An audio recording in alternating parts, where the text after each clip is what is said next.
Om Shanti. English translation of VCD number 963. Clarified on 19th July 2008 at Bombay, Maharashtra.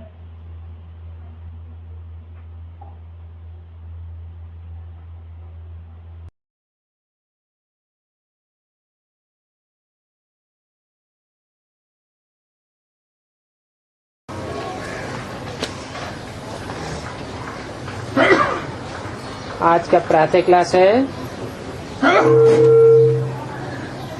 24 May 1968। Today's morning class is of the 24th May 1968. जिन बच्चों ने जन्म जन्मांतर गीता का अभ्यास किया है और अच्छी तरह से अभ्यास किया है,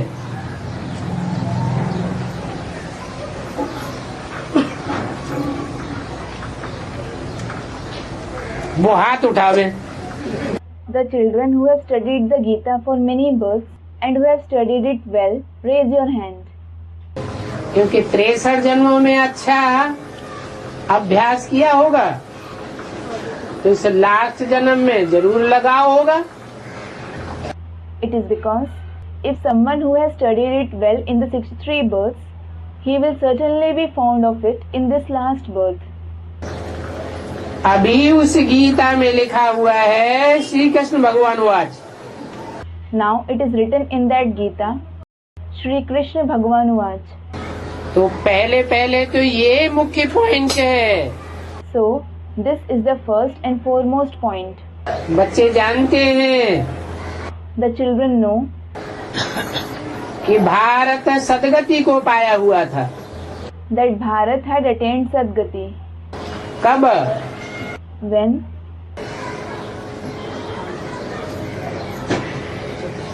कब सदगति को पाया हुआ था? When had it attained Sadgati?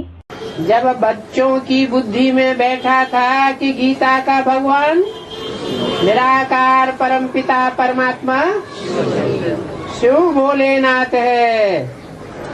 When it was seated in the intellect of the children that God of the Gita is the incorporeal Supreme Father, Supreme Soul, Shiv Bholenath. द्वापर के आदि में भी शास्त्रों में सात्विकता थी। There was Satvikta in the scriptures even in the beginning of the Copper Age. क्योंकि दुनिया की हर चीज 4 अवस्थाओं से पसार होती है। It is because everything in the world passes through the 4 stages. Mahabharat पुराना शास्त्र है। Mahabharat is an ancient scripture. मूल रूप में उसमें सिर्फ 1 लाख श्लोक ही थे। Originally, there were just 1 lakh shlokas in it. अभी तो ऐड करते करते 4 लाख बनाइए। Now, with continuous additions, they have made it into 4 lakh shloks. पूरी लाइब्रेरी भर जाती है। A full library gets filled with it. उस महाभारत का एक अंश गीता था। One part of the Mahabharat was the Gita. वो मूल प्रति अभी मिलती नहीं है। The original copy is available nowhere now. जिसमें गीता का भगवान श्री कृष्ण भगवान वाच नहीं था। God of the Gita wasn't mentioned as Shri Krishna Bhagavan Vach in it. Gita निराकारवादी रचना थी। The Gita was the creation of the incorporeal one. बाद में कृष्णोपासकों ने उसमें साकार कृष्ण का नाम डाल दिया। Later, the worshippers of Krishna added the name of the corporeal Krishna in it. Shooting कहाँ होती है? कैसे? Where does its shooting take place? Students, in the Confluence Age. How? यज्ञ के आदि में In the beginning of the Yajna, ज्ञान का बीज बोने वाला हम बीज प्रतपिता एक ही था निराकार। There was only one father, the incorporeal one, who sowed the seed of knowledge. बाद में जब सन 47 से मुरली चलना शुरू हुई, Later, ever since Murli started being narrated from 1947, तो जो कृष्ण और ब्रह्मा के उपासक थे, the worshippers of Krishna, alias Brahma, practical जीवन में कुक वंशावली बने थे। those who had become Kuk Vanshavali in life in practice, गोद में खेले थे, those who had played on his lap, उन्होंने प्यार में आकर के गीता का भगवान किसको समझ लिया? who did they consider God of the Gita to be out of love? Krishna और ब्रह्मा बाबा को समझ लिया। They considered it to be Krishna, alias Brahma Baba. और उसका नतीजा ये हुआ कि मुरलियों में भी पहले तो ये सिर्फ शिव बाबा याद है आता था। The result was that, in the beginning, only "Do you remember Shiv Baba" was mentioned in the Murlis. बाद में उससे पहले पिताश्री शिव बाबा बन गया। Later, Pitashri became Shiv Baba in them. 2500 वर्ष में तो भारत की दुर्गति होती है, लेकिन उसकी शूटिंग कहाँ होती है? Bharat undergoes degradation for 2500 years. But where does its shooting take place? इस ब्राह्मणों की संगमयुगी दुनिया में ब्राह्मणों की दुर्गति की शूटिंग हो गई। In this confluence age world of Brahmins, the shooting of the degradation of the Brahmins took place. ज्ञान भी दुर्गति को पाया हुआ, मनन चिंतन मंथन चल न सके। Knowledge also underwent degradation. Thinking and churning just can't go on. मनन चिंतन मंथन साकारी स्टेज होगी तब चलेगा, या निराकारी बिंदु रूप सूक्ष्म स्टेज बनेगी बुद्धि की तब चलेगा? Will thinking and churning go on if the stage is corporeal, or will it go on if the intellect attains the incorporeal point form subtle stage? तो साकार कृष्ण को याद करने से, साकार ब्रह्मा को गीता का भगवान समझने से, By remembering the corporeal Krishna, by considering corporeal Brahma to be God of the Gita, जैसे ब्रह्मा की बुद्धि जाम हो गई, just as Brahma's intellect froze, पहले तो आपन को शिवो हम बनने वाले की दुर्गति होगी या दूसरों की दुर्गति होगी? first, will the degradation of the one who claims himself to be Shiv take place, or will the degradation of others take place? Students, the one who himself claims to be Shiv. जैसे ब्रह्मा की बुद्धि जाम हो गई, मुरलियों पर कोई मनन चिंतन मंथन नहीं चला। Just as Brahma's intellect froze, he couldn't think and churn anything about the Murlis. ऐसे ही फॉलो करने वाले ब्राह्मण बच्चों की भी बुद्धि जाम हो गई। Similarly, the intellect of the Brahmin children who followed him also froze. तो बुद्धि की सदगति हुई या दुर्गति हुई? दुर्गति की शूटिंग हो गई। So, did the intellect undergo degradation, or did it attain true liberation? The shooting of degradation took place. अब समझा? Now, did you understand? पहले कौन सी दुर्गति और सदगति होती है? What undergoes degradation or attains true liberation first? हैं? पहले आत्मा रूपी मन बुद्धि की दुर्गति और सदगति होती है। First, it is the soul in the form of the mind and intellect that undergoes degradation or attains true liberation. बाद में शरीर की भी सदगति और दुर्गति होती है। Later, the body attains true liberation or undergoes degradation accordingly. दुनिया की भी दुर्गति होती है, सदगति होती है। the world also undergoes degradation or attains true liberation accordingly. उदाहरण के लिए ये लक्ष्मी नारायण का चित्र है ना, कौन सा? For example, there is the picture of these Lakshmi Narayan, isn't there? Which one? सतवी Lakshmi Narayan का चित्र है या नर नारायण का चित्र संगम युगी का? Is it the picture of the golden age Lakshmi Narayan or the picture of the man who becomes Narayan, the one belonging to the confluence age? Students, the confluence age. बच्चे जानते हैं आज से 5000 वर्ष पहले जब सतयुग था, क्या कहा?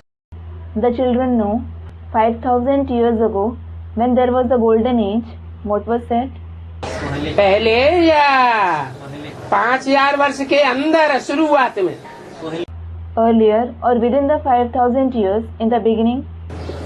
5000 वर्ष से पहले, 5000 years ago, जब सतयुग था, when there was the golden age. सतयुग था When there was the golden age या संगम युग था? or when there was the confluence age? फिर क्यों कह दिया 5000 वर्ष पहले सतयुग था? Then why did he say when there was the golden age 5000 years ago? क्योंकि सतयुग का फाउंडेशन भी कहाँ पड़ेगा? It is because where will the foundation of even the golden age be laid? संगम युग में ही फाउंडेशन पड़ता है। It is laid in the confluence age itself. जब गीता का भगवान निश्चयात्मक बुद्धि से निराकार शिव शंकर भोलेनाथ प्रसिद्ध हो जाता है। When the incorporeal Shiv Shankar Bholenath rises to fame as God of the Gita with a firm faithful intellect. तो 5000 वर्ष पहले जब सतयुग था भारत में, So 5000 years ago when there was the golden age in Bharat. कहाँ की बात बताई? भारत में। It was mentioned about which place? In Bharat. Bharat सामूहिक नाम भी है। Bharat is a common name too. आज तो जड़ देश को भारत समझते हैं। Today, a physical country is considered to be Bharat. लेकिन वास्तव में भारत उनका नाम है जो भार अर्थात रोशनी, रत माने लगे रहते हैं। But in reality, Bharat is the name of those who, Bha means the light of knowledge and Rat means to stay engaged. जो ज्ञान की रोशनी में जिनकी मनन चिंतन मंथन में बुद्धि लगी रहती है, वो कौन हुए? पक्के भारतवासी हुए। Those whose intellect stays engaged in thinking and churning in the light of knowledge. Who are they? They are firm Bharatvasis. फिर उनका कोई बीज भी होगा। Then there will certainly be someone who is their seed. तो 5000 वर्ष पहले जब सतयुग था भारत में, तो इन्हें लक्ष्मी नारायण का राज्य था। 5000 years ago, when there was the golden age in Bharat, there was the kingdom of these Lakshmi and Narayan. है? उस समय संगम युग में राज्य होता है क्या? Does kingdom exist at that time in the confluence age? है? तो ये बात झूठी हो गई। Then that is certainly a lie. कैसे? अपने कर्म इंद्रियों पर पहले राज्य होता है। Student comments. How? First, one rules over his karmendriya. बाद में जब सतयुग शुरू होता है, accurate, Later on, when the accurate golden age begins, तो विश्व पर राज्य, भारत पर राज्य होता है। there is rule over the world, over Bharat. अभी तो है कलयुग। Now it is in fact the Iron Age. जब भारत में इनका राज्य था, When there was their kingdom in Bharat, तो और कोई धर्म नहीं था। there wasn't any other religion. क्या? What? कब था भारत में इनका राज्य? When did their kingdom exist in Bharat? है 5000 वर्ष पहले। 5000 years ago. 5000 वर्ष पहले अपनी कर्मेंद्रियों पर जब राज्य था तो उनकी बुद्धि में और कोई का राज्य नहीं था। 5000 years ago, when they ruled over their karmendriya, there wasn't anyone else's rule over their intellect. वो किसी के राज्य को स्वीकार नहीं करते थे। एक शिव बाबा, दूसरा न कोई। चलना है तो श्रीमत पर चलना है। They didn't accept anybody else's kingship. One Shiv Baba and no one else. They thought, if I have to act, I will act as per Srimad. नहीं चलना है तो जैसे बाबा ने बोला, तुम बच्चे सर हथेली पर लेकर के आए हो। If not, just as Baba has said, you children have brought your head on your palm.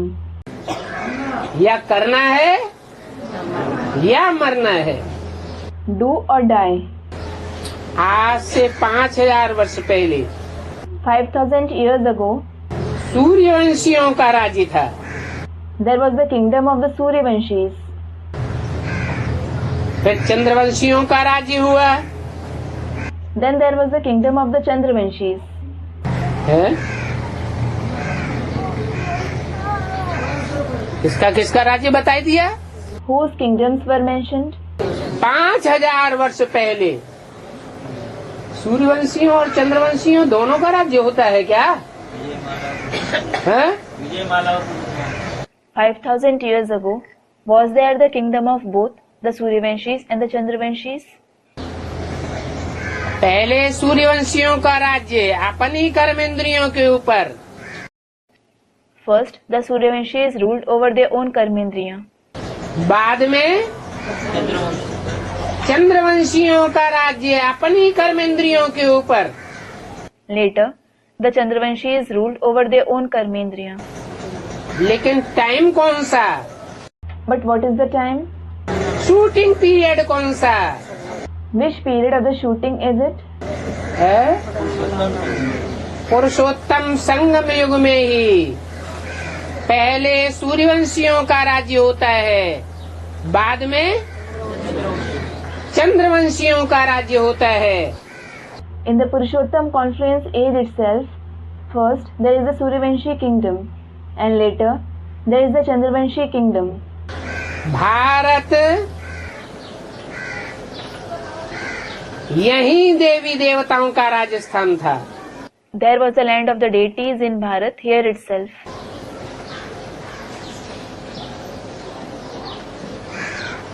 और कोई का राज्य नहीं था।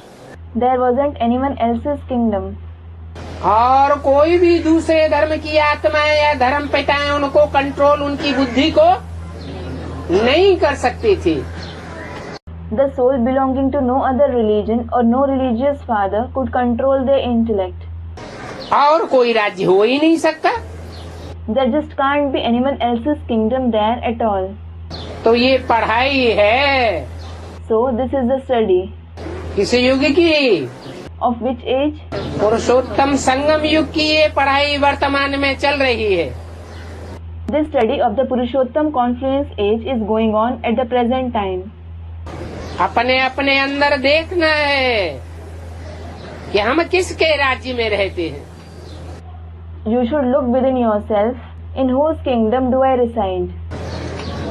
मनमत का राज्य चलाते हैं या कोई मनुष्यों की मत का राज्य अपने ऊपर चलने देते हैं या श्रीमत का राज्य हम अपने ऊपर चलने देते हैं। Do I act according to my own will? Do I let human opinion rule over me? Or do I let Srimad rule over me? पढ़ाई को भक्ति नहीं कहा जाता है। The study isn't called bhakti. ये ईश्वरीय पढ़ाई पढ़ाने वाला एक है और भक्ति तो अनेकों से आती है। The one who teaches this Ishwariya study is the one, and bhakti comes from many. भक्ति रावण से आती है Bhakti comes from Ravan. ज्ञान राम से आता है। Knowledge comes from Ram. Ram लीला दिखाते हैं तो राम को एक सिर, When they enact the Ram Leela, meaning a dramatic representation on the deeds of Ram, Ram is shown with one head. माना राम की एक मत और रावण की 10 मतें, 10 सिर दिखाते हैं। That is, Ram has one opinion and as for Ravan, he has 10 opinions. He is shown with 10 heads. ओ विद्वान पंडित आचार्य तो इन बातों के अर्थ को नहीं समझते हैं। Those scholars, pandits, teachers don't understand the meaning of these stories. सिर्फ भक्ति मार्ग में चित्र बनाए हुए हैं। They have just made pictures in the path of bhakti. चित्रों का क्या चरित्र होता है ये उनकी बुद्धि में नहीं आता। But it doesn't strike their intellect what characteristics those pictures illustrate. ज्ञान में पढ़ाई होती है, There is study in the knowledge. भक्ति में कोई पढ़ाई नहीं होती है। There is no study in bhakti. भक्ति में कोई अहम ऑब्जेक्ट नहीं होता है। There is no aim and object in bhakti. इस दुनिया में भी जो पढ़ाइयाँ होती हैं उनमें अहम ऑब्जेक्ट होता है या नहीं होता है? Is there an aim and object even in the studies of this world or not? अहम ऑब्जेक्ट होता है। There is an aim and object. Manager बनूंगा, They think, I will become a manager. Doctor बनूंगा, engineer बनूंगा, वकील बनूंगा, जज बनूंगा। I will become a doctor. I will become an engineer. I will become a lawyer. I will become a judge. अहम object तो होती है ना। They certainly have an aim and object, don't they? लेकिन भक्ति में कोई अहम ऑब्जेक्ट नहीं। कोई नहीं कहता है कि हम भक्ति करने से नर से नारायण बनेंगे। But in bhakti, there is no aim and object. No one says, I will become Narayan from a man by doing bhakti. ये बाहर की दुनिया की ही बात है Is this something just about the outside world? या ब्राह्मणों की दुनिया में भी ऐसी शूटिंग चल रही है? Or is such shooting taking place in the Brahmin world as well? कहाँ? Students reply, where? हैं? ब्राह्मणों की दुनिया में भी Even in the Brahmin world, 2 वर्ग हैं। there are 2 categories. एक छोटे छोटे बच्चों का वर्ग है जिनकी बुद्धि सालिम नहीं बनी है। One is the category of small children whose intellect hasn't become mature. Sagir बुद्धि नहीं बनी है। It hasn't become fully developed. उनकी बुद्धि में कोई अहम ऑब्जेक्ट नहीं है। They have no aim and object in their intellect. जैसे गुरु लोग चलाते हैं वैसे चलते हैं। They just act as per their gurus ask them to. तुम्हारी तो पढ़ाई है, बुद्धि में अहम ऑब्जेक्ट है। Yours is a study. You have aim and object in your intellect. कि हमें नर से नारायण जैसा और नारी से लक्ष्मी जैसा बनना है। That you have to become like Narayan from a man and Lakshmi from a woman. ये भक्ति में यज्ञ करते हैं। In bhakti, they do yajna. इसको ज्ञान कहें या अंधश्रद्धा युक्त भक्ति कहें? Should it be termed knowledge or superstitious bhakti? कितना घी, कितना अन्न, So much of ghee, so many grains. यहाँ तक कि जब तमो प्रधान भक्त होते हैं तो मनुष्यों और जानवरों को भी काट के यज्ञ में स्वाहा कर देते हैं। In fact, when devotees become tamopradhan, they slaughter animals and even human beings and offer them in yajna. भक्ति में देखो क्या हाल है।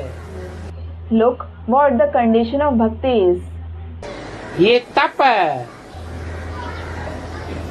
शरीर को तपाते हैं या आत्मा को कुंदन बनाते हैं? As for this tapasya, do they mortify the body or do they make their soul like gold? है? आत्मा को कुंदन बनाते हैं भक्ति मार्ग में। Student, their soul. Do they make their soul like gold in the path of bhakti? भक्ति की बात हो रही है। We are talking about bhakti.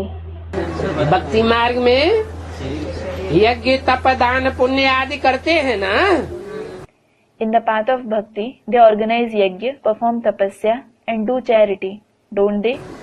तो जो तपस्या तपते हैं वो शरीर की तपस्या तपते हैं तो शरीर कुंदन बनता है, उसमें से विजातीय द्रव्य निकलता है या आत्मा में से विकारों की खाद निकलती है।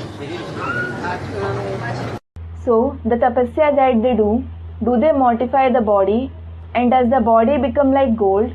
Does it get rid of toxins or does the soul get rid of impurities? Students, the body. ये भी भक्ति मार्ग हुआ।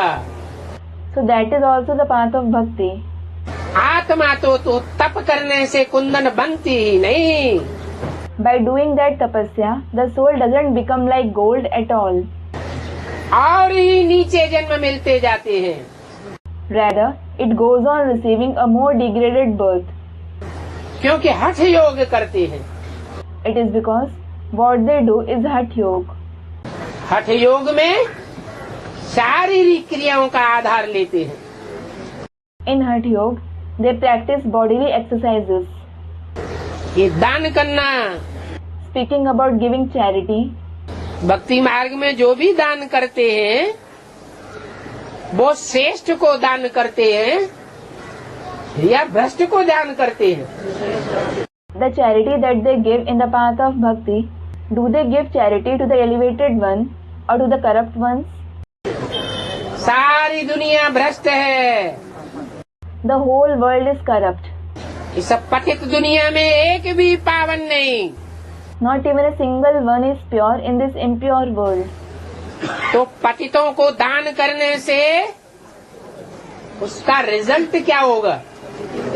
So, by giving charity to impure ones, what will be the result? दान करने वाला भी पतित पने में जाएगा। The one who gives charity will also go towards impurity. ज्ञान मार्ग में तो पतितों को दान नहीं दिया जाता। As for the path of knowledge, charity isn't given to impure ones. पतितों के हाथ में पैसा भी नहीं दिया जाता, धन संपत्ति सोना चांदी तुम कुछ भी नहीं देते हो। Money isn't given in the hands of someone impure either. You don't give wealth, property, gold, silver, anything in their hands. किसके हाथ में देते हो? In whose hands do you give it? हैं? हैं? अरे सब पतित दुनिया में सब पतित हैं तो तुम किसके हाथ में देते हो? अरे, when everyone is impure in this impure world, in whose hands do you give it to? Shiv बाबा के हाथ में देते हैं। You give it in the hands of Shiv Baba. क्योंकि इस दुनिया में सब पतित हैं। It is because everyone is impure in this impure world.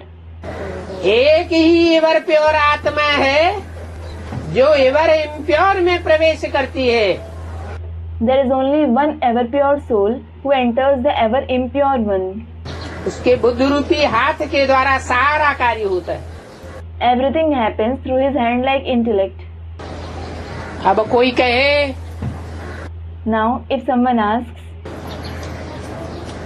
कि जो सहयोगी हैंड्स हैं वो शिव बाबा के हाथ नहीं है क्या? aren't the helping hands Shiv Baba's hands? हैं? जो निमित्त बने सहयोगी हैंड्स हैं वो भी शिव बाबा के हाथ है। The instruments who are helping hands, they too are Shiv Baba's hands. परंतु वो हाथ डायरेक्ट हैं या इनडायरेक्ट हैं? But are those hands direct or indirect? Indirect है। They are indirect. इसलिए उन इनडायरेक्ट हाथों में जो भी दिया जाए, साइन करके दिया जाए और साइन करके लिया जाए। So, whatever is given in those indirect hands, you should take a sign, that is an acknowledgement for whatever you give and take. क्या? What? नहीं तो बाद में अगर कोई भी प्रकार की कंप्लेंट आती है, Otherwise, if any kind of complaint reaches Baba, कि हमने दिया और ठिकाने पहुंचा नहीं, saying, we gave something, but it didn't reach the right place, तो इसका जिम्मेवार शिव बाबा नहीं बनेगा। Shiv Baba will bear no responsibility in this regard. क्यों? Why? क्योंकि आज कोई भी महारथी ज्ञान में चलता है, It is because no matter how great a Maharathi follows the knowledge today, कितना भी अच्छा चलता है, no matter how well he follows it, और माया उसे कल नीचे गिरा सकती है। Maya can make him fall tomorrow. इसलिए हर बात में बहुत सावधानी पूर्वक चलना है। This is why you should be very cautious while doing everything. भक्ति मार्ग में तो कितनी भक्ति करते आते हैं, In the path of bhakti, they keep doing so much of bhakti. लेकिन जो भी कर्म किया जाता है, But whatever actions they perform, कर्म का फल तो मिलता है या नहीं मिलता है? do they yield its fruit or not? मिलता है। भक्ति भी एक कर्म है। They do. Bhakti is also an action. 63 जन्म भक्ति की है तो उसका फल भी मिलता जरूर है। They certainly yield the fruit of the bhakti as they have done for 63 births. हर चीज की अति होती है और अति का अंत होता है। When everything reaches extremity, extremity results in its end. कोई तो भक्ति आदि में ही बहुत कर लेते हैं, Some do a lot of bhakti in the beginning itself. जो आदि में बहुत भक्ति करते हैं और सतो प्रधान भक्ति करते हैं, Those who do a lot of bhakti, Satopradhan bhakti in the beginning itself, अंत के जन्मों में उनको जल्दी फल मिल जाता है। they yield its fruit soon in the last births. क्या फल मिलता है? What fruit do they yield? भक्ति का फल भगवान मिलता है। The fruit that they yield for doing bhakti is that they find God. क्योंकि भक्ति का एम ऑब्जेक्ट क्या होता है? It is because what is the aim and object of bhakti? बुद्धि में भक्ति जो करते हैं उनकी बुद्धि में क्या रहता है? What do those who do bhakti have in their intellect? भगवान मिल जाए। They think we should find God. बल ये नहीं जानते हैं कि भगवान से हमको क्या मिलेगा। Though they don't know what they will receive from God. अभी भगवान कहते हैं Now God says, कि भगवान से तो ज्ञान मिलता है you receive knowledge from God. और भगवान एक ही है। Besides, God is only one. एक भगवान से एक ही ज्ञान मिलता है। You receive one knowledge from one God. कोई दुकानदार होते हैं दो दो चार चार बातें करेंगे, Some shopkeepers will change their words. और भगवान की जो हट्टी है उसमें एक ही बात आज से लेकर के अंत तक चलती है। And in God's shop, there is only one kind of knowledge from the beginning till the end. चाहे ब्रह्मा के मुख से मुरली चलाई तो भी बात वही रहेगी या बदल जाएगी?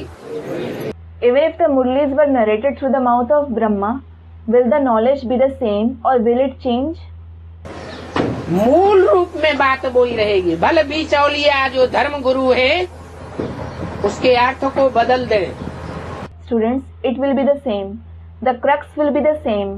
Though the middlemen, the bodily gurus change its meaning. तोड़ मरोड़ कर दें, though they alter it, फिर भी सच्चाई सच्चाई रहती है। truth remains the truth. और सच्चाई को कोई कितना भी तोड़ मरोड़ करना चाहे, पांव के तले मसलना चाहे, लेकिन फिर भी सच्चाई सर के ऊपर चढ़ करके बोलती है।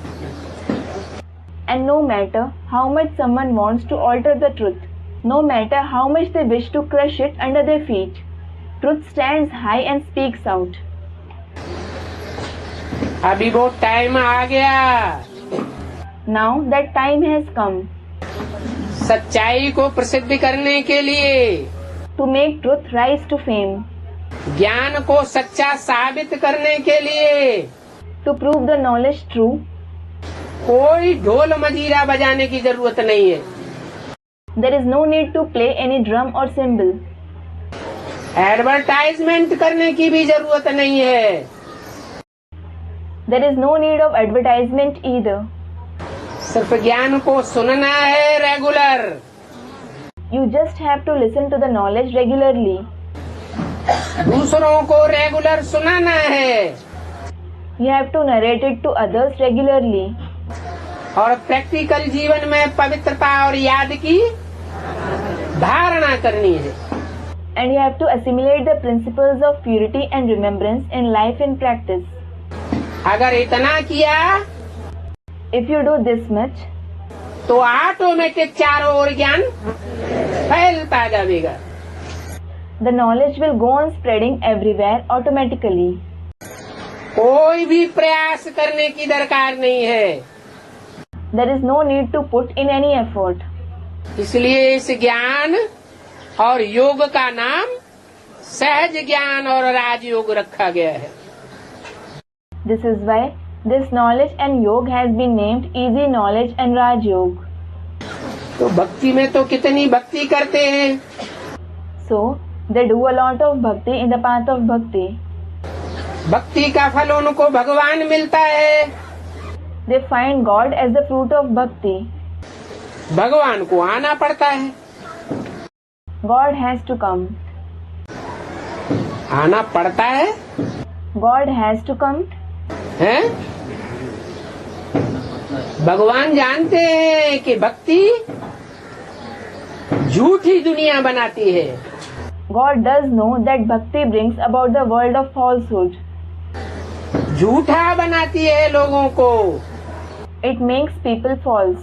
फिर भी भगवान को आना पड़ता है भक्तों की पुकार सुन करके। Still, he has to come on the call of the devotees भक्ति का फल देने के लिए and to give them the fruit of bhakti. कब आना पड़ता है? And when does he have to come? हैं? जब भक्ति पूरी होती है। When bhakti reaches completion. भक्ति पूरी कब होती है? When does bhakti reach completion? द्वापर के अंतिम जन्म में पूरी होती है, Does it reach completion at the end of the copper age? या शुरुआत में ही पूरी हो सकती है? Or can it reach completion even in the beginning itself? कलयुग के अंत में ही भक्ति पूरी होती है। Bhakti reaches completion only in the end of the Iron Age. हर चीज की 4 अवस्थाएं होती हैं। Everything passes through the 4 stages. तो चौथी अवस्था पार होगी तब पूरा कहेंगे या पहली अवस्था में ही पूरा कहेंगे? Will it be said to be complete when the 4th stage is complete, or will it be said to be complete in the very first stage? चौथी अवस्था कलयुग के अंत में भक्ति की पार होती है।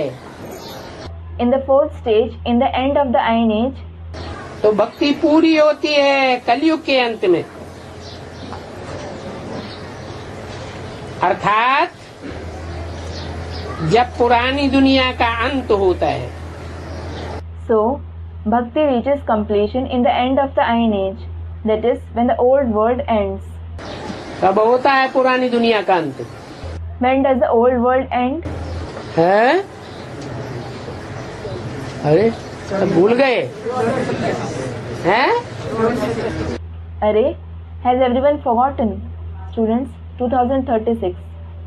2036 में, तब तक खूब आनंद करो। In 2036, ironically, fine, make a lot of merry till then. 76 की मुरलियों वाली बात भूल गई। Did you forget the sentences of the Murlis regarding 1976? क्या 76 वाली बात भूल गई क्या? What? Did you forget the concept of 1976? 76 के लिए घोषणा की थी मुरली में या नहीं? क्या घोषणा की थी? Was a declaration made in the Murlis for 1967 or not? Students, it was. What declaration was made? पुरानी दुनिया का अंत होगा और नई दुनिया की शुरुआत होगी। The old world will end and the new world will begin. तो नई दुनिया की स्थापना शुरू हुई क्या? So, did the establishment of the new world begin? पुरानी दुनिया का अंत हुआ क्या? भक्ति का अंत हुआ क्या? Did the old world end? Students, no. Did bhakti end? Students reply. भगवान मिला क्या? Did you find God?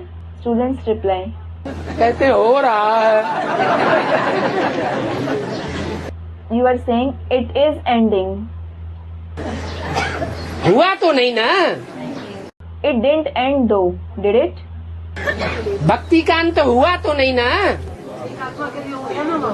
हाँ, कोई काम की शुरुआत, मान लो स्वर्ग की ही शुरुआत होगी तो कोई इकाई तो होगी ना? Bhakti didn't end though, did it?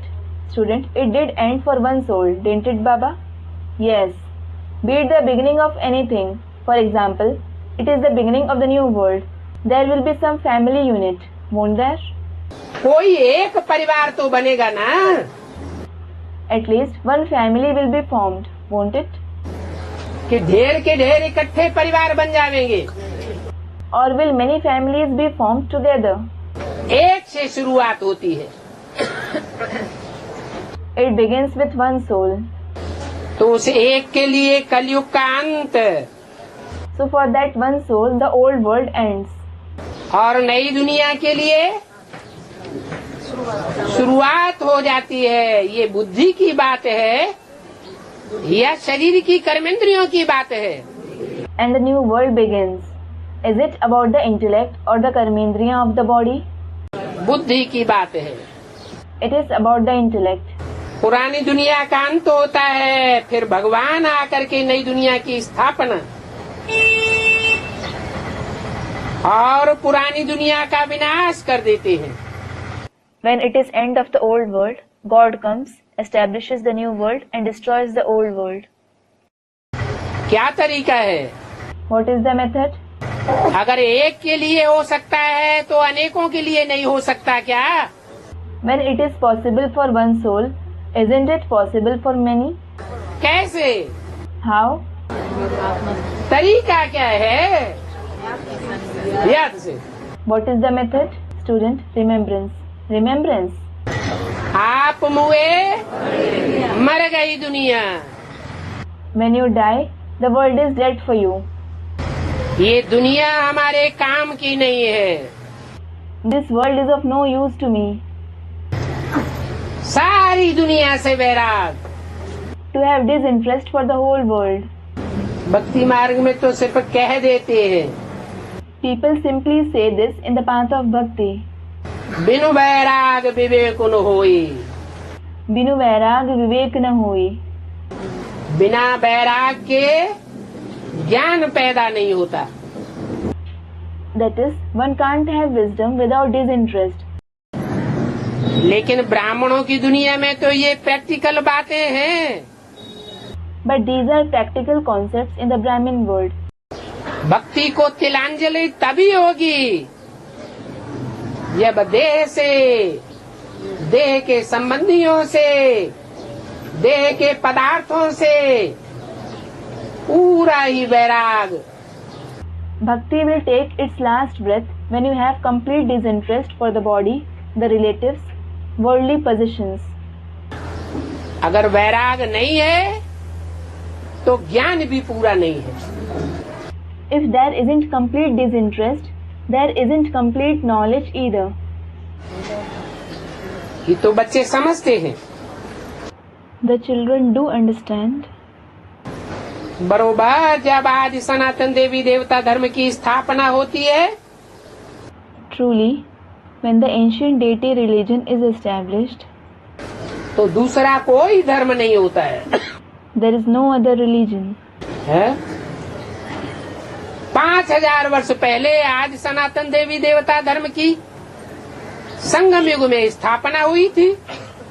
The ancient deity religion was established 5000 years ago in the Confluence age. सन 76 के लिए घोषणा की थी। It was declared for 1976. तो क्या दूसरा कोई धर्म नहीं था? Wasn't there any other religion then? हा? बाहर की दुनिया में तो दूसरे दूसरे धर्म थे जिनको लोग फॉलो करते थे।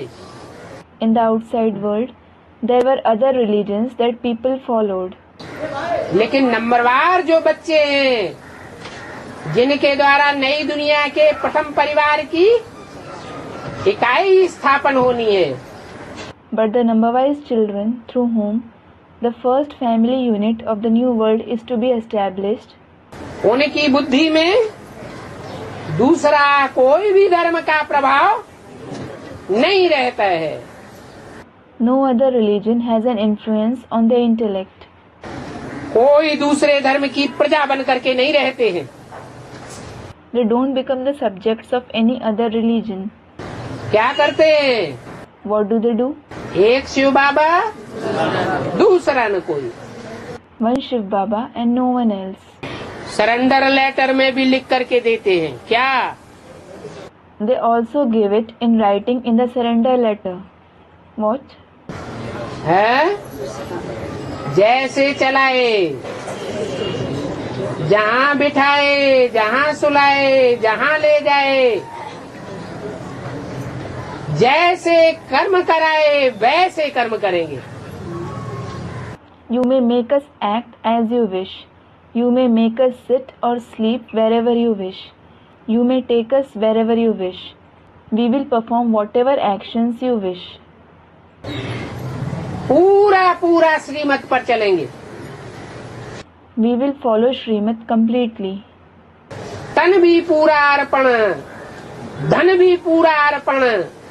We have offered our body as well as wealth completely. ऐसे नहीं कि सरेंडर होने के बाद फिर अम्मा बाबा से पैसे मांगते रहे लौकिक से।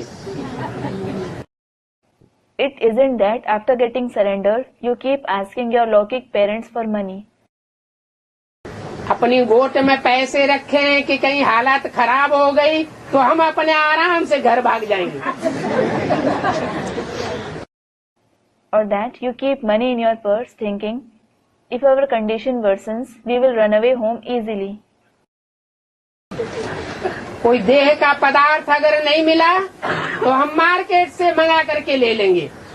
If we didn't get something related to the body, we will order it from the market. अगर ये भी है तो एक धर्म पर चलते हैं या परधर्म पर चलते हैं। If they do even this, do they follow one religion or the religion of others? Students, the religion of others. अभी तो अनेक धर्म हैं। Now there are certainly many religions. आदि सनातन देवी देवता धर्म है ही नहीं। The ancient deity religion doesn't exist at all. है नहीं या प्रायः लोप है? Doesn't it exist or is it almost extinct? ब्राह्मणों की बुद्धि में भी आदि सनातन देवी देवता धर्म है ही नहीं। Doesn't the ancient deity religion exist in the mind of the Brahmins? या प्रायः लोप है? Or is it almost extinct? प्रायः लोप है, यानी कोई कोई बच्चे हैं जिनमें आज सनातन देवी देवता धर्म की जो श्रीमत है वो देखी जा सकती है। It is almost extinct. It means there are a few children who can be seen following the Srimad of the ancient deity religion. भक्ति मार्ग में जैसे आदि सनातन देवी देवता धर्म की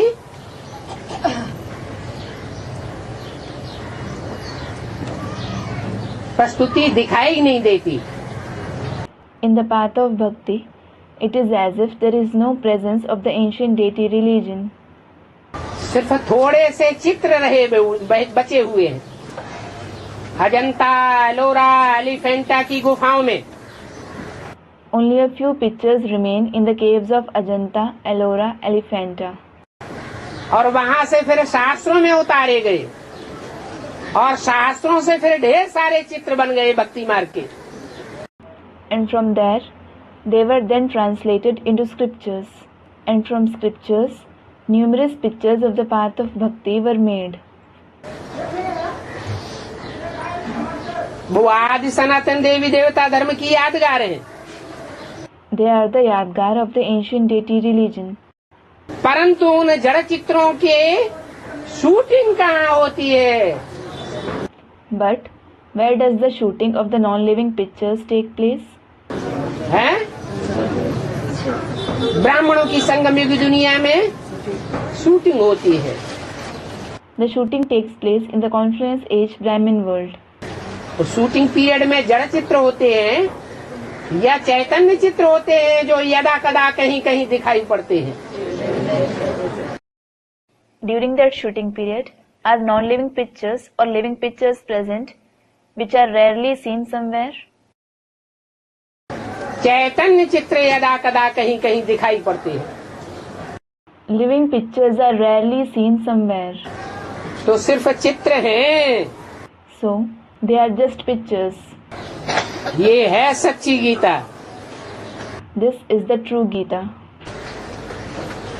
जिनके चित्र दिखाई पड़ते हैं, माना Its pictures are visible. It means श्रीमत प्रैक्टिकल जीवन में चरित्र में दिखाई देता है। that Srimad reflects in their character, their life in practice. रुद्रमाला के मणकों में ऐसे मणके प्रायः लोप हैं या प्रायः दिखाई पड़ते हैं। Are such beads almost extinct from the Rudramala, or are they mostly visible? प्रायः लोप हैं। They are almost extinct. और विजयमाला में? And what about the Vijayamala? Vijayamala में बहुत करके ऐसे चित्र निकलेंगे जिसके लिए बोला है विजयमाला का आवाहन करना है। A majority of such pictures will emerge from the Vijayamala, for which it has been said, you should invoke the Vijayamala. जो चैतन्य चित्र जब पूरा ज्ञान उनको मिल जाएगा, When those living pictures receive complete knowledge, तो पूरी स्टेज पकड़ करके चित्र चरित्र में दिखाई देंगे। they will attain the complete stage and make it reflect in their character too. उसको कहेंगे सच्ची Gita. That will be called the true Gita. अभी क्या है? What is it now? है झूठी गीता का चरित्र और सच्ची गीता माता का चरित्र, क्या अंतर होगा? What will be the difference between the character of the false Gita and the character of the true Mother Gita? अरे विशेष अंतर क्या होगा? Arey, what will be the special difference? सच्ची गीता माता एक से प्रभावित होगी, The true Mother Gita will be influenced by the one. एक की प्रजा बन करके रहेगी। She will remain the subject of the one.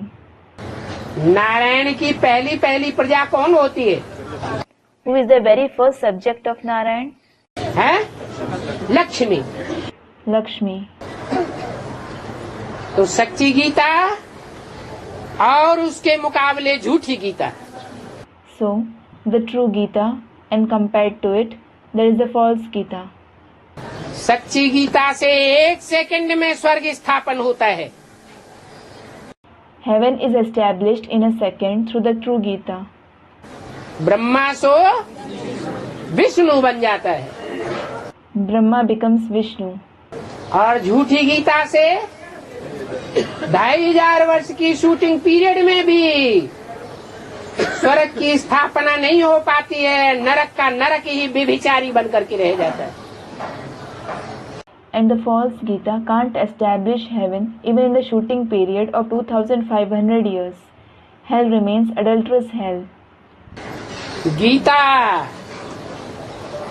जो भक्ति मार्ग में पढ़ते आए हैं, The Gita that people have been reading in the path of bhakti, पढ़ते हैं कि नहीं?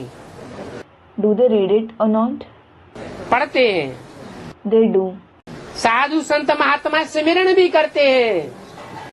Sages, saints, great souls even remember it. Gaumukh में हाथ डालकर क्या करते हैं? What do they do putting their hand in the Gaumukh? Literally means the mouth of the cow. It is also a pouch in which the beads of the rosary are rotated. किसका स्मरण करते हैं? हैं? Who do they remember? Students, they chant Ram Ram. Ram Ram तो मुख से कहते हैं, They chant Ram Ram through their mouth.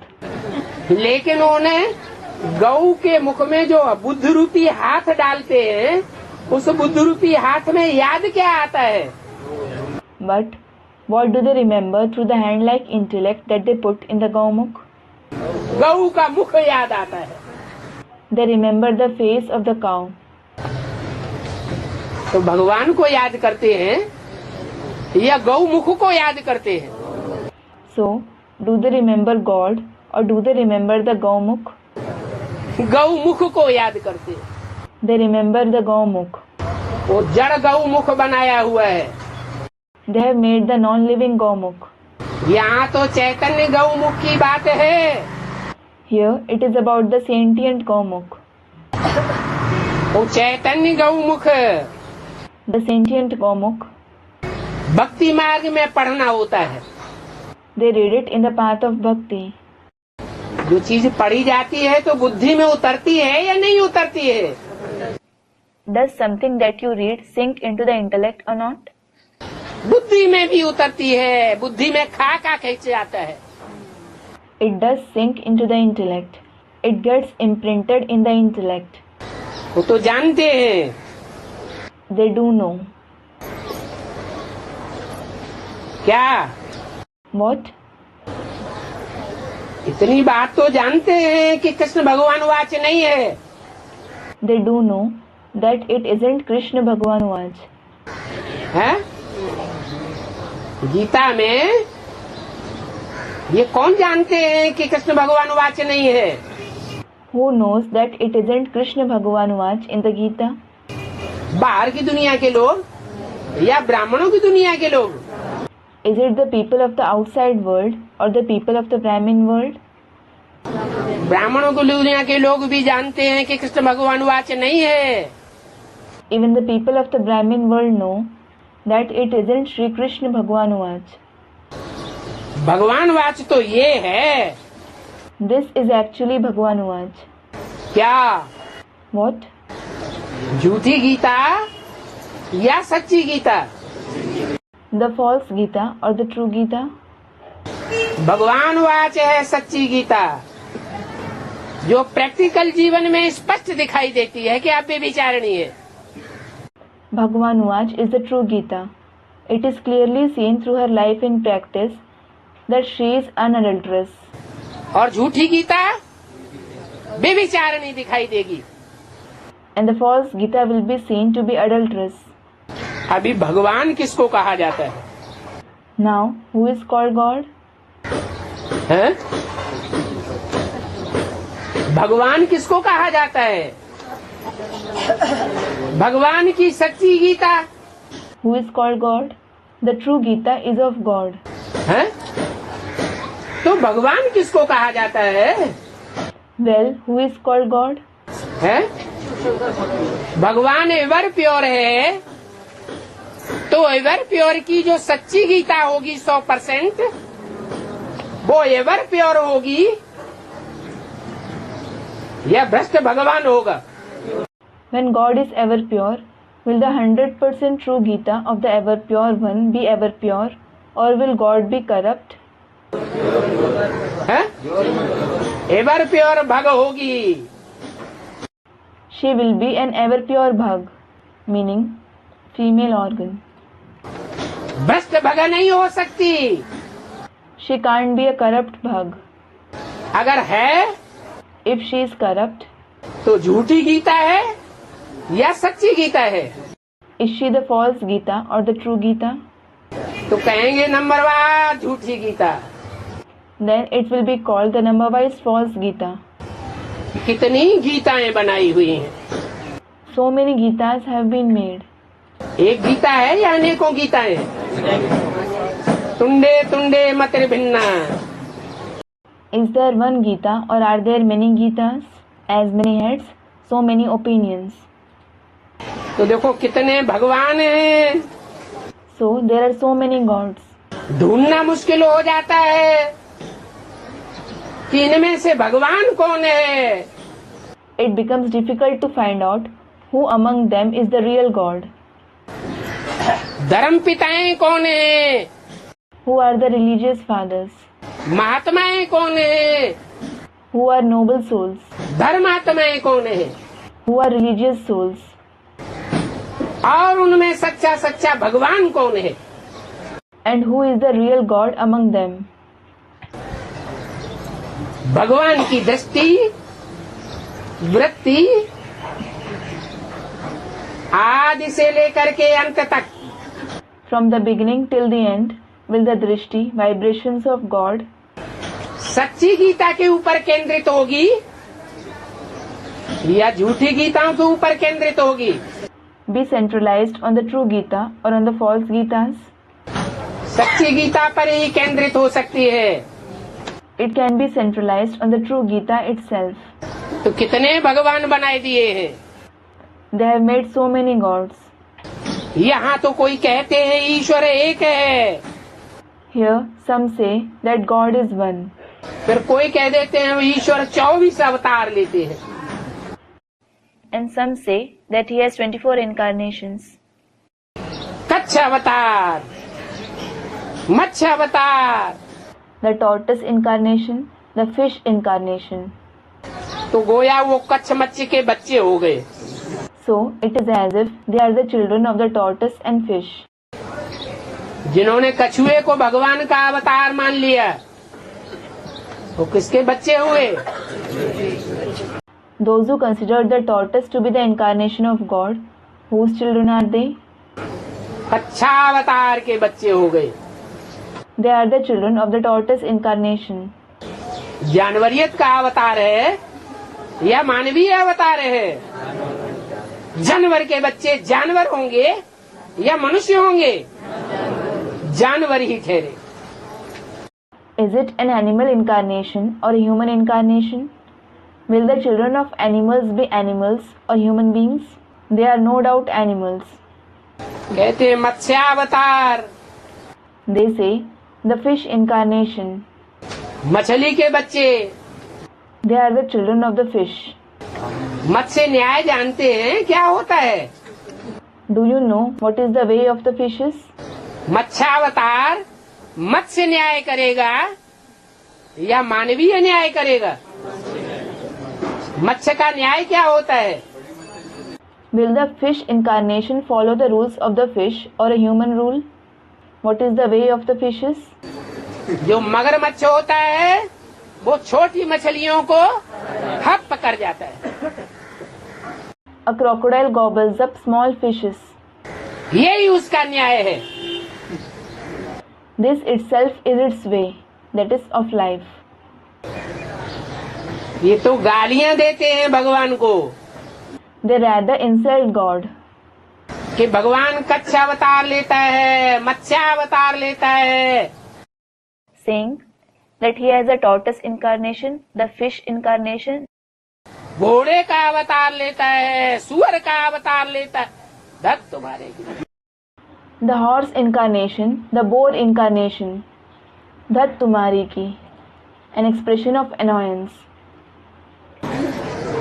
बाप समझाते हैं, मुझे गालियां देते हो। The father explains, "You insult me." ये कौन कहते हैं? Who says that? बाप कहते हैं। कच्छा अवतार मच्छा अवतार।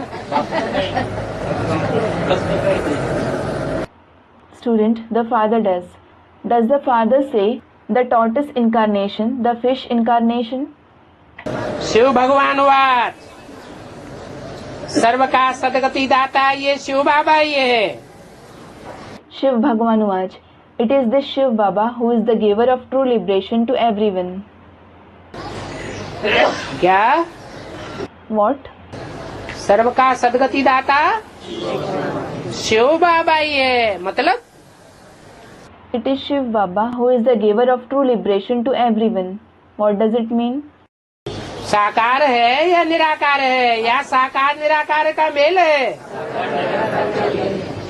Is it the corporeal one, the incorporeal one, or the combination of the corporeal one and the incorporeal one? Students, the combination of the corporeal one and the incorporeal one. मेरी आत्मा का नाम ही शिव है, The name of my very soul is Shiv. जो सदैव बिंदी है। He is always a point. फिर साकार में प्रवेश करते हैं तो बाबा कहा जाता है। Then, when he enters the corporeal one, he is called Baba. साकार और निराकार का मेल बाबा कहा जाता है। The combination of the corporeal one and the incorporeal one is called Baba. वो बाबा खुद समझाते हैं। That Baba himself explains, मीठे मीठे बच्चों, "Very sweet children, अपन को आत्मा समझो। consider yourself as a soul." क्या? What? आत्मा समझेंगे, If you consider yourself as a soul, आत्मिक स्थिति में रहेंगे तो कोई भी कच्चा अवतार, मत्स्य अवतार, घोड़ा अवतार और सुअर अवतार के चक्कर में नहीं फंसेंगे। if you stay in the soul conscious stage, you won't fall victim to any tortoise incarnation, fish incarnation, horse incarnation, boar incarnation. नहीं तो ये और उनके फॉलोअर्स प्रवेश करके दे अभिमान रूपी सांडों में बुद्धि खराब कर देंगे। इसलिए बार बार कहते हैं अपन को आत्मा समझो, शरीर नहीं समझो। Otherwise, they and their followers enter the body conscious bulls and spoil their intellect. This is why he says again and again, "Consider yourself as a soul. Don't consider yourself as a body." भक्ति मार्ग में रावण राज्य में तुम अपन को शरीर समझते आए हो। In the path of bhakti and in Ravan's kingdom, you have been considering yourself as a body.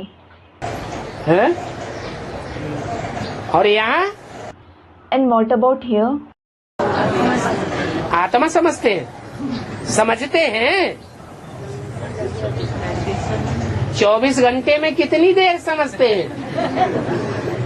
Do you consider yourself as a soul? Do you? How long do you consider yourself as a soul out of 24 hours? है?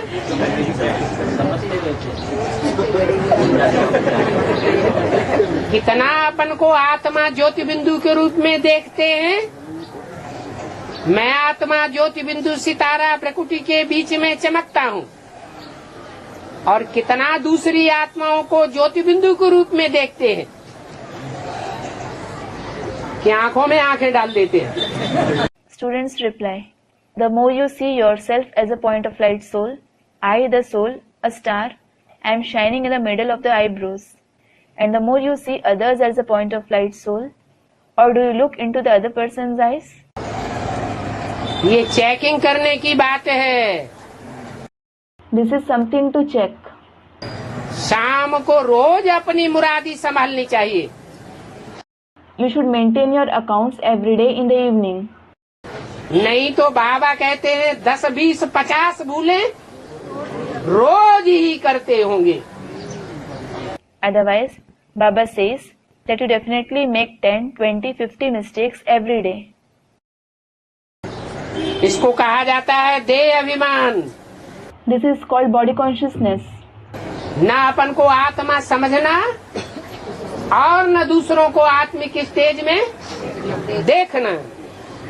Neither considering yourself as a soul nor seeing others in the stage of the soul.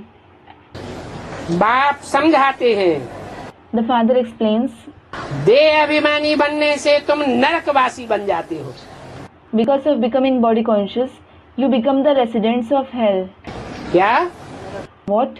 सतयुग त्रेता में देवताएं अपन को और दूसरों को किस रूप में देखते हैं? In the golden and the silver age, deities see themselves as well as others in the form of what? उनकी दृष्टि कहाँ जाती है? Where do the eyes fall? भ्रकुटी के मध्य में आत्मा के ऊपर जाती है। They fall on the soul in the middle of the eyebrows. तो रिजल्ट क्या होता है? So what is the result? स्वर्गवासी हैं, स्वस्थिति में रहने वाले स्वर्गवासी बनते हैं। They are the residents of heaven. Those who stay in the stage of the self become the residents of heaven. और पर स्थिति में रहने वाले नरकवासी बनते हैं। And those who stay in the stage of par become the residents of hell. Par means not one's own. मैं आकर के फिर तुमको देही अभिमानी बनाता हूँ। I come and make you soul conscious. तुम आत्मा अभिमानी बनते हो When you become soul conscious, तो तुम स्वर्गवासी बन जाते हो। you become the residents of heaven. तो स्वयं स्थिति में स्थित रहना चाहिए ना। So, you should stay in the stage of the self, shouldn't you? कहते हैं मुख से जल्दी जल्दी स्वर्ग आ जाए। You just say through your mouth, heaven should arrive soon. तो मुख का गप्पा लगाने से स्वर्ग आएगा या मेहनत करने से स्वर्ग आएगा? Will heaven arrive by gossiping through the mouth or by doing hard work? Students, hard work. अब जो जितना करेगा वो उतना स्वर्ग में स्टेज पाएगा। Now, the more someone makes effort, the higher the stage, that is position he will attain in heaven. Om Shanti. Om Shanti.